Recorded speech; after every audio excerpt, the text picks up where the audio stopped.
شرجیل میمن نے بانی P T I کو ڈکٹیٹر قرار دے دیا۔ الزام عائد کیا کہ بانی چاہتے ہیں کہ ججز، سیاستدان، اسٹیبلشمنٹ اور الیکشن کمیشن سب ان کی مرضی سے چلیں۔ شکوہ کیا کہ جو اے پی سی خود پی ٹی آئی کو بلانی چاہیے تھی اس میں انہوں نے شرکت ہی نہیں کی۔ سندھ کے سینئر وزیر نے الزام عائد کیا کہ خیبر پختونخوا حکومت امن و امان قائم کرنے کے بجائے اسلام آباد پر لشکر کشی کر رہی ہے۔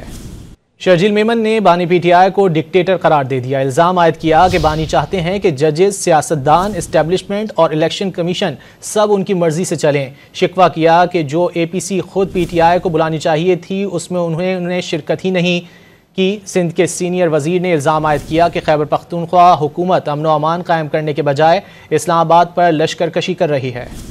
شرجیل میمن نے بانی پی ٹی آئی کو ڈکٹیٹر قرار دے دیا۔ الزام عائد کیا کہ بانی چاہتے ہیں کہ ججز، سیاستدان، اسٹیبلشمنٹ اور الیکشن کمیشن سب ان کی مرضی سے چلیں۔ شکوہ کیا کہ جو اے پی سی خود پی ٹی آئی کو بلانی چاہیے تھی اس میں انہوں نے شرکت ہی نہیں کی۔ سندھ کے سینئر وزیر نے الزام عائد کیا کہ خیبر پختونخوا حکومت امن و امان قائم کرنے کے بجائے اسلام آباد پر لشکر کشی کر رہی ہے۔